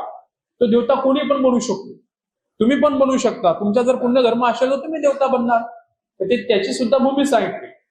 मग रूप ब्रह्मभूमी कोणते सत्व जन्माला जातात? की ज्यांनी ध्यानांगाचा अभ्यास केला, ज्यांच्यामध्ये वितर्क, विचार, प्रीती, प्रशस्ती, समाधी हे 5 ध्यानाचा, हे 5 समाधीचे अंग जे आहेत त्याचा अभ्यास करता करता एखादा साधक जेव्हा मरणाला प्राप्त होतो, त्याच्यामध्ये प्रथम ध्यान, द्वितीय ध्यान, तृतीय ध्यान, चतुर्थ ध्यान, पंचम ध्यान या ध्यानांगाची अंग त्याच्यामध्ये असतात. तर तो त्या रूप काया भूमीमध्ये जन्माला जातो. मग पुढे काय सांगितलं गेलं की अरूप भूमी. अरूप भूमी म्हणजे की जिथे त्या सत्वांना रूप नसतं. तर हे कोणते सत्वाच्या चित्ताचं, कोणत्या सत्वाचं चित्त तिथे प्रकट होते? कर्मविपाक घेऊन. तर ज्यांनी आकाश येतन, विज्ञान येतन, अकिंचन येतन, नेम संज्ञान येतन ही अरूप ध्यान ज्यांनी केली, त्या अरूप ध्यानाच्या अभ्यासामध्ये असताना जर त्यांचा मृत्यू झाला तर ते तिथे उत्पन्न होतात. तर अशा प्रकारे प्रत्येक सत्व सारख्या पद्धतीने जन्माला येत नाही, प्रत्येक सत्व सारख्या पद्धतीने मृत्यूला प्राप्त होत नाहीत. जन्म मृत्यूचे जे चक्र जे आहे ते फक्त मनुष्य पुरतच नव्हे, तर ते 31 प्रकारच्या भूमीला लागू होते. तर त्या 31 प्रकारच्या भूमीला जाणणारे कोण होते? बुद्ध होते. अशा प्रकारे तिथे काय विश्लेषण आहे पुढे अभिधम्म पिटकामध्ये. आणि म्हणून जर माणसामध्ये जर हा भावच नष्ट झाला की पुढे काही गतीच नाहीये, तर तो पाप कर्माला जास्त महत्व देऊ शकतो. तो खा प्या ऐश करा या तत्वाला जास्त महत्व देऊ शकतो आणि याने तो दुर्गतीला सुद्धा जाऊ शकतो. भगवान बुद्धाच्या काळामध्ये सुद्धा काही लोक मिथ्या दृष्टीमध्ये पडायचे. भगवान बुद्धांनी आर्य अष्टांग मार्गामध्ये जे पहिलं अंग सांगितलं प्रज्ञेचं, सम्मादिट्ठी, सम्यक संकल्प, तर सम्यक दृष्टी ही माणसाची व्यवस्थित उत्पन्न झाली पाहिजे. सम्यक दृष्टी उत्पन्न झाली की त्याला कर्म, अधर्म, पुण्य, पाप, जन्म या सर्व गोष्टी त्याला समजायला लागतात आणि त्या गोष्टी त्याला समजल्या तर तो त्याचं दुःखही नष्ट करू शकतो आणि तो या संसाराला पूर्ण केल्यानंतर सुगतीला सुद्धा जाऊ शकतो. अनेक सूत्रांमध्ये असा उपदेश केलेला आहे की इहलोक आणि परलोकी सुखी राहण्यासाठी या उपदेशांचं पालन केलं पाहिजे. तर अशा अनेक प्रकारचे काय धम्म वाक्य आलेले आहेत, अनेक प्रकारचे काय सूत्र आलेले आहेत आणि ते पण 1, 2, 3 नाहीये. तर मग समाजामध्ये राहत असताना समाजामध्ये या दोन्ही विचारांचे लोक असतात की काही लोक पुनर्जन्माला मानतात तर काही लोक पुनर्जन्माला मानत नाही. पण आपण पुनर्जन्माला मानतो तर कशा पद्धतीने मानतो? आत्म्याच्या पद्धतीने नाही मानत, तर तरंगाच्या पद्धतीने मानतो. की वर्तमान काळामध्ये जे शरीर आहे ते 4 धातूंनी बनलं आणि जे मन आहे ते 4 मानसखंडांनी बनलं. तर मनामध्ये जे 4 मानसखंड कोणते आहेत? वेदना, संज्ञा, विज्ञान आणि संस्कार. हे 4 भाग कोणाचे आहेत? मनाचे आहेत, चित्ताचे आहेत. आणि शरीराचे काय आहेत? 4 भाग, पृथ्वी, आप, तेज, वायू. हे 4 भाग डोळ्याने दिसतात. मनाचे 4 भाग डोळ्याने दिसत नाही, पण त्यांचं पण काय अस्तित्व आहे. सुखद काय आहे, दुःखद काय आहे? वेदना. वेदना म्हणजे काय? एक व्हायब्रेशन उत्पन्न होतात आपल्या शरीरामध्ये, ते डोळ्याने दिसतात का? पण त्याला आपण अनुभव करू शकतो. तर तशा प्रकारे मृत्यूच्या नंतर काय असतो ते जिवंतपणे जर समजून घ्यायचं असेल तर तुम्हाला ध्यानामध्ये परिपूर्ण व्हावं लागेल. आणि जेव्हा ध्यानामध्ये एखादा साधक परिपूर्ण झाला आणि त्याला अभिज्ञा प्राप्त झाल्या तर त्या अभिज्ञामध्ये त्या शक्ती प्राप्त होतात आणि त्या शक्ती प्राप्त झाल्या तेव्हा त्याला समजतं की अरे कशा पद्धतीने पुनर्जन्म होतो. आणि त्या अभिज्ञा प्राप्त न होता त्या पुनर्जन्माला किती जरी समजून घेण्याचा प्रयत्न केला तर आपल्याकडे फक्त शब्द येऊ शकतात, अनुभव येऊ शकत नाही. अनुभवासाठी काय करावं लागेल? अत्त दीप भव. आणि मग काही लोकांकडे तो अभ्यास नाही, काही लोकांकडे शील नाही, काही लोकांकडे समाधी पण नाही, काही लोकांकडे प्रज्ञा पण नाही. आणि त्यांच्या मनात असा प्रश्न तयार झाला की त्यांना असं वाटतं की कोणीतरी यावं आणि अर्ध्या तासामध्ये ते समजून सांगावं. आणि ते अर्ध्या तासामध्ये समजून सांगण्याची अवस्था नाहीये. बुद्धाला पण ते कधी कळालं? बुद्ध झाल्यानंतर. अनंताला पण ते कधी कळालं? अनंत झाल्यानंतर. आणि त्याच्याकरता किती मोठा त्यांना प्रवास करावा लागला. तर मग तोपर्यंत काही प्रश्नाची उत्तरं आपल्याला समाधानकारक भेटत नसतील तर आपण एवढाच विचार करायचा की मी जे काही कार्य करतो ते दानाच्या संदर्भात आहे का, शीलाच्या संदर्भात आहे का, साधनेच्या संदर्भात आहे का, प्रज्ञेच्या संदर्भात आहे का. आणि या 5 गोष्टीला पकडून जर तिथे काही कार्य असेल तर ते पुण्यधर्म आहे, ते सुखाचं कारण आहे. आणि जे सुखाचं कारण होणाऱ्या ज्या गोष्टी आहेत ते मी माझ्या आयुष्यामध्ये करेल, तिथे माझी कोणतीही हानी होणार नाही. पण जिथे दान नसेल, जिथे श्रद्धा नसेल, तिथे शील नसेल, तिथे साधना नसेल, तिथे प्रज्ञा नसेल, तिथे धर्म नसतो. मग तिथे गाता जरी कोणी व्यक्ती म्हणत असेल, तिथे काही लोक काही सांगत असतील, पण तिथे जर हे कार्य होत नसेल तर तिथे धर्म नाहीये. म्हणून आपल्याला दुःखातून मुक्त कोण करणार आहे?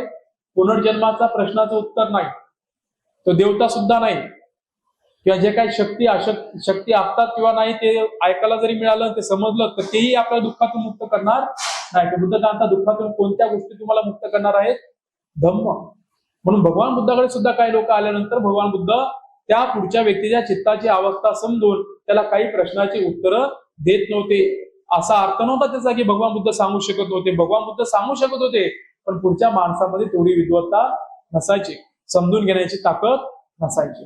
म्हणून दुःखाला मुक्तीचा मार्ग जर कोणी असेल तर तो धम्म आहे. आणि धम्मच म्हणजे शील समाधी प्रज्ञा, धम्मच म्हणजे पुण्य धर्म.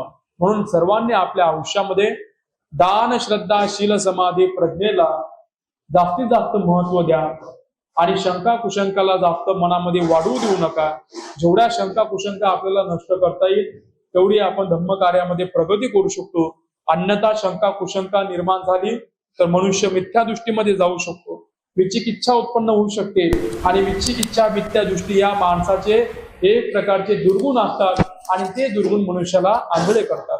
साधनेमध्ये जे निवरण आहेत, कामछंद, व्यापार, निमित्त, उदरी कुकृत्य, विचिकिच्छा, हे सर्व निवरण आहेत. हे निवरण जोपर्यंत असतात तोपर्यंत माणूस साधनेमध्ये प्रगती करू शकत नाही, धर्मामध्ये सुद्धा प्रगती करू शकत नाही. तर अशा प्रकारे तुम्हाला थोडक्यामध्ये वेगळ्या वेगळ्या पद्धतीने समजून सांगण्याचा प्रयत्न केलेला आहे आणि आशा करतो नक्की तुम्हाला 2 गोष्टी कळल्या असतील. सर्वांचं मंगल हो, सर्वांचं कल्याण हो, सर्वांना आयुवर्ण सुख बलाची प्राप्ती हो अशी मंगल कामना करतो आणि इथे धम्म प्रवचनाला पूर्णविराम देतो. साधू साधू साधू.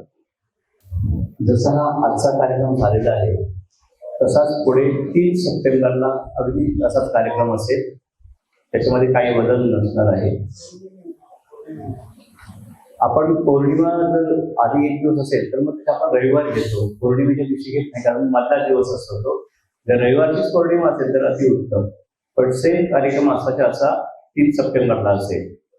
आणि 8 ऑक्टोबरला पुढचे गोयंका गोविंद माताजी यांच्या पुण्यानं मधील कार्यक्रमानिमित्त बुद्ध शासन संवर्धक संघ गेली अनेक वर्षे त्यांचा एक कृतज्ञता भाव पूज्य गुरुजींच्या प्रती आणि त्यांचं जे महान कार्य आहे, खरं अर्थानं जर बाबासाहेबांच्या नंतर पुढे काम केलं असेल धम्माचं तर ते पूज्य गोयंका गुरुजी यांनी केलं आहे. आज जगामध्ये असा कुठला देश नाही की जिथे विपश्यना शिबिर राबवलं जात नाही. मुस्लिम देशामध्ये सुद्धा विपश्यना शिबिर राबवलं जातं आणि एवढं मोठं काम गुरुजींनी केलेलं आहे. मग त्यांच्या प्रती आपण कृतज्ञता बाळगणं फार गरजेचं आहे. म्हणून आपण त्यांच्या प्रती कृतज्ञता म्हणून संघदानाचं आयोजन करतो. मोठमोठ्या भिक्षूंना आपण या पाचारण करतो आणि खरोखर मी भिक्षू संघाचा अत्यंत ऋणी आहे की केवळ एक फोन केला तरी त्या कार्यक्रमाला ते होकार देतात. ही आपल्या बुद्ध शासन संवर्धक संघासाठी फार मोठी जमेची गोष्ट आहे. कित्येकदा लोक त्या विहारात जाऊन सुद्धा त्यांना तारखा मिळत नाही, पण आपल्याकडे येतात. काय येतात की जी संस्था जी आहे बुद्ध शासन संवर्धक संघ ती खऱ्या अर्थाने प्रामाणिकपणे धर्माचं काम करत आहे आणि आपल्या सगळ्यांच्या सहकार्याने करत आहे.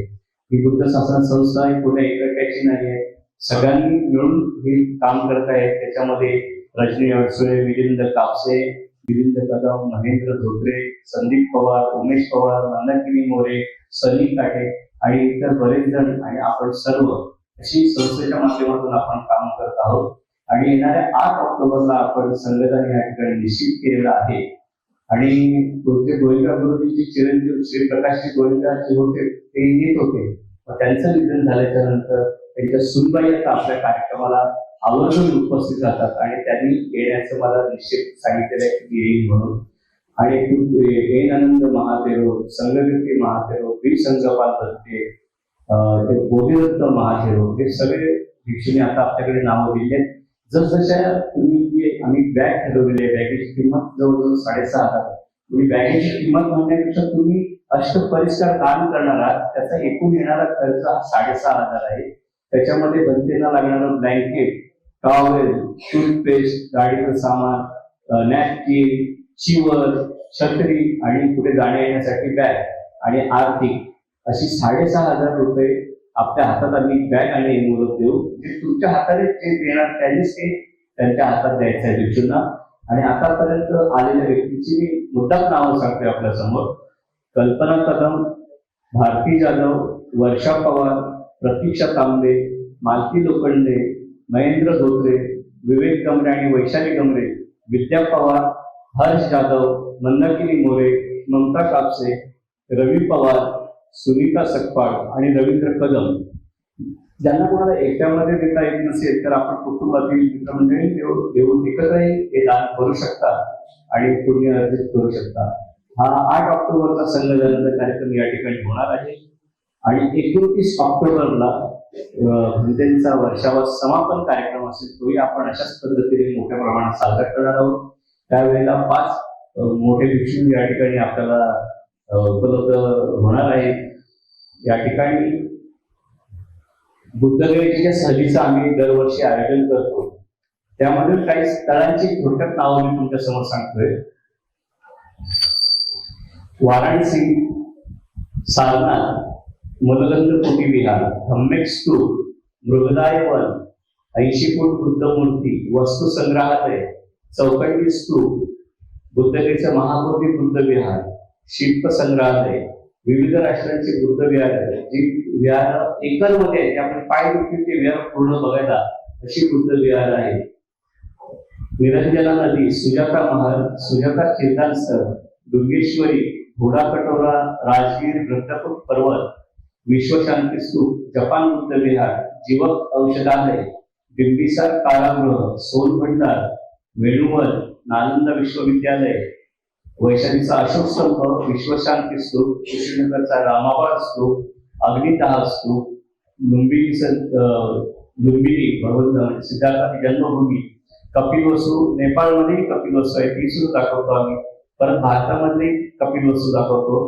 जेतवन, अंगुलीमाल चिंतनस्थान आणि इतर राष्ट्राची निर्मित बुद्ध विहार आणि लखनौला येऊन डॉक्टर मायावतींनी जे बांधलेले आहे डॉक्टर बाबासाहेब आंबेडकर पार्क ते पाहून आपण परत येतो मुंबईला. ही सगळी स्थळं आहेत ज्यांना या सहलीमध्ये भाग घ्यायचा आहे ते पत्रक आहे.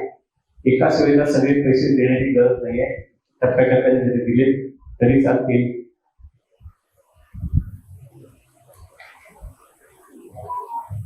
या ठिकाणी आपण बुद्ध शासन संवर्धन संघाच्या वतीने सातत्याने हे बुद्ध सहलीचं आयोजन करतोय. मुद्दा पुन्हा सांगतो की 4 स्थळ एकदा तरी आवर्जून पाहावी माणसांनी आणि पुण्य अर्जित करावं. 8 तारखेला संगणन आहे, 29 ऑक्टोबरला वर्षावर समापन आहे. आपल्यामध्ये जे भिक्षू आहेत पद्मपाणीजी हे तरुण भिक्षू आहेत. त्यांच्यासोबत बऱ्याच भिक्षू एकाच वेळेला चिवर घेतलं होतं, पण बऱ्याच जणांनी चिवर काढलेला आहे. 3-4 भिक्षूच आहेत आता सध्या त्यांच्या वयाचे आणि विद्वान भिक्षू आहेत, सतत अभ्यास करत असतात आणि त्यांना एक जागा पण त्या वर्षावासामध्ये या विहारात मिळालेल्या अभ्यास करण्यासाठी अभिधम्मावर त्यांचा सखोल अभ्यास चालू आहे. आणि असे तरुण भिक्षू जर आपण समाजाने त्यांना जर जोपासलं तर नक्कीच आणखी भिक्षू निर्माण होतील आणि बौद्ध धर्माचा जो प्रचार आणि जो प्रसार आहे त्याच्यासाठी सगळ्यात महत्वाचा जो स्तंभ पण असेल तर बौद्ध भिक्षूंचा त्यावेळेला झालेला अभाव म्हणून आपला धर्म लोप पावत होता. आणि आज जर असे भिक्षू जर निर्माण झाले आपल्यामध्ये तर खऱ्या अर्थाने आपण धर्माचं काहीतरी काम करतोय असं वाटेल. आणि हा जो वर्षापासून 4 महिन्याचा कालावधी आहे जनतेचा या ठिकाणी, तर ही सुवर्ण संधी आहे आपल्याला की जनतेला त्या निमित्ताने घरी बोलवावं, त्यांना भोजनदान द्यावं, त्यांच्याकडून परित्राण ग्रहण करावा, धम्मदेसना आयोजित करावी. आपल्या मुलांवरही ते संस्कार होते की बाबा भिक्षूंना घरी बोलवलं काय कसं करायचं. कारण ही इतर कोणीही गोष्टींचं केलेलं नाही, हे बौद्ध समाजाने केलेलं आहे. आपल्यासाठी फार मोठी अभिमानाची गोष्ट आहे. जनतेच्या हा 4 महिन्याचा कालावधी आहे.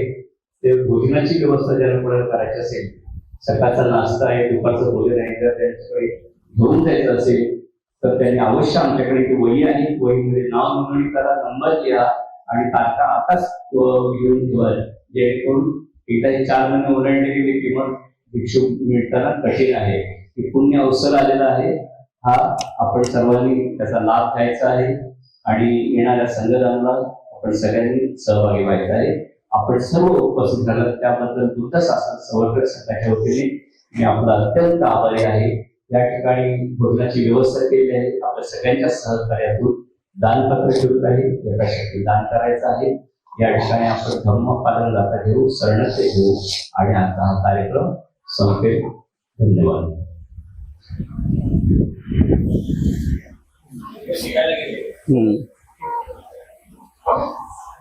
सब पाप सकरणं कुशल उपसंपदा सचित्त परियोदपनं एतं बुद्धान शासनं धम्मं चरे सुचरितं नतं दुचरितं चरे धम्मचारी सुखं सेति अस्मि लोके परमिच न तावता धम्मधरो यावता बहुभासति योच आपम्पि सुत्वानं धम्मं कायेन पश्यति सवे धम्मधरो होति यो धम्मं न पमज्जति नत्ति मे शरणं गयं